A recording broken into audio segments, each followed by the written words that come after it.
రామాయ రామభద్రాయ రామచంద్రాయ వేధసే రఘునాథాయ నాథాయ సీతాయాః పతయే నమః.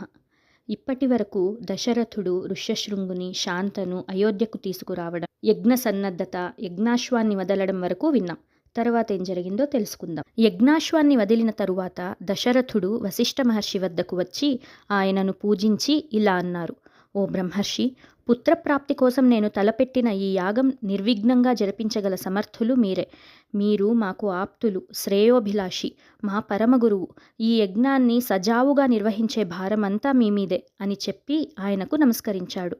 ఆ మాటలు విన్న వశిష్ఠుడు, రాజా, మీరు చెప్పిన రీతిలో అన్నిటినీ నిర్వహిస్తాను అని అన్నారు.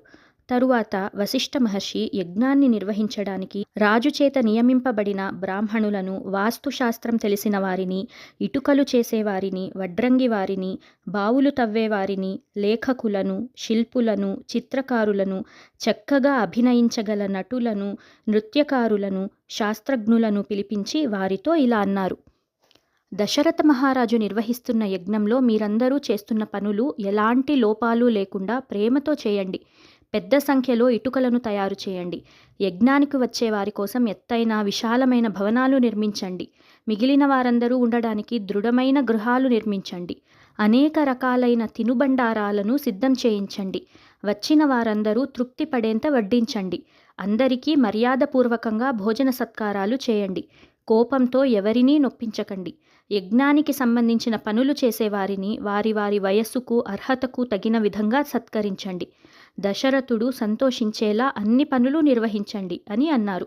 ఆ మాటలు విని వారంతా ఏకకంఠంతో, ఇప్పటి వరకు మీ ఆజ్ఞ ప్రకారం ఎలాంటి లోపం లేకుండా ఎలా చేశామో ఇక ముందు కూడా అలాగే చేస్తాం అని అన్నారు. తరువాత వశిష్ఠుడు సుమంత్రుని పిలిపించి ఇలా అన్నాడు: ఈ భూమండలంపై ఉన్న ధార్మికులైన రాజులందరినీ యజ్ఞానికి ఆహ్వానించండి.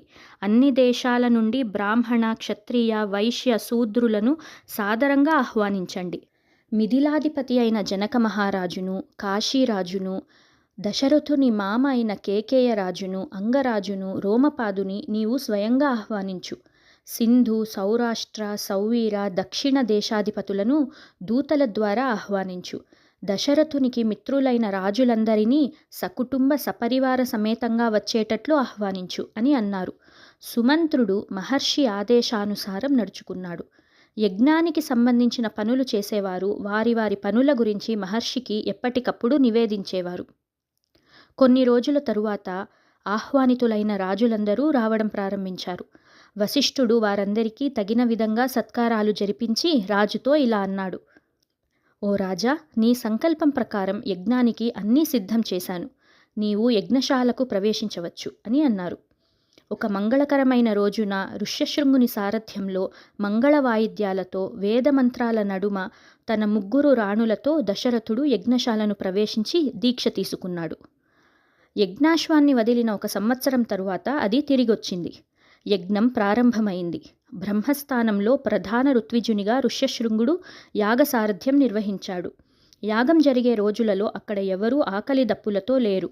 అన్ని వర్ణాల వారు అక్కడ తృప్తిగా భోజనం చేశారు. సన్యాసులకు అక్కడ ఆతిథ్యం లభించింది. యజ్ఞాన్ని చూడడానికి వివిధ దేశాల నుండి స్త్రీలు, పురుషులు వచ్చేవారు. మంత్రుల ఆజ్ఞ ప్రకారం వచ్చిన వారందరికీ వస్త్రాలు దానం చేశారు. అతిథి మర్యాదలతో తృప్తిపడిన వారందరూ రాజుకు శుభం కలిగేలాగా దీవించారు. ఆ యజ్ఞంలో 21 యూపస్తంభాలను చక్కగా తీర్చిదిద్ది బంగారం, వస్త్రాలు, పూలతో అలంకరించి నిలబెట్టారు. ఇటుకలతో శాస్త్ర ప్రమాణంగా యజ్ఞవేదికలను దక్షులైన బ్రాహ్మణులు నిర్మించారు. దశరథ మహారాజు యాగం నిర్వహించే యజ్ఞవేదిక 2 రెక్కలు మరియు తోకను చాచి తూర్పు ముఖంగా చూస్తున్న గరుక్మంతునిలాగా ఉంది. శాస్త్ర ప్రకారం పశువులు, పక్షులు, పాములు వీటన్నిటినీ యూపస్తంభాల వద్ద ఉంచారు. దశరథుని భార్యలు యజ్ఞాశ్వాన్ని సేవించి దానికి ప్రదక్షిణ వచ్చి బంగారు సూదితో దానిపై గుర్తు పెట్టారు. దశరథుడు తన వంశాభివృద్ధి కోసం 4 దిక్కులా ఉన్న భూమిని బ్రాహ్మణులకు దానం చేశాడు. వారు రాజుతో, ఓ రాజా, ఈ భూమిని పాలించడం, పండించడం మేము చేయలేము. మేము నిత్యం వేదాధ్యయనం చేసుకునేవారము. మాకు ఈ భూమికి బదులు గోవులను, కొంత బంగారం ఇవ్వు అని అన్నారు. రాజు వారికి 10 లక్ష గోవులను, 10 కోట్ల బంగారు నాణాలు, 40 కోట్ల వెండి నాణాలు ఇచ్చారు. ఋత్విజులు వారికి లభించిన దక్షిణను ఋష్యశృంగునికి వశిష్ఠునికి సమర్పించారు. వారు ఆ సంపదను యథోచితంగా ఋత్విజులకు పంచారు. యాగాన్ని చూడడానికి వచ్చిన బ్రాహ్మణులందరికీ 1,000,000 బంగారు నాణాలు దానం చేశారు. దానాలన్నీ ముగించిన తరువాత ఒక పేద బ్రాహ్మణుడు వచ్చి తనకేమైనా ఇమ్మని అడిగాడు. అప్పుడు రాజు తన ముంజేతి కంకణాన్ని దానం చేశాడు. సంతృప్తి చెందిన బ్రాహ్మణులు నమస్కరించిన రాజుకు వేదమంత్రాలతో ఆశీర్వదించారు. పుత్రప్రాప్తికి అడ్డుగా ఉన్న తన పాపాలను తొలగించి పుత్రులను ప్రసాదించి తద్వారా స్వర్గప్రాప్తి కలిగించే అశ్వమేధ యాగం సామాన్య రాజులకు అసాధ్యమైనది. ఈ యాగం నెరవేరినందుకు రాజు చాలా సంతోషించాడు. సుమంత్రుడు చెప్పిన విషయాలను మనసులో ఉంచుకుని ఋష్యశృంగునితో వంశాభివృద్ధి చేయగల క్రతువు చేయవలసిందిగా అభ్యర్థించాడు.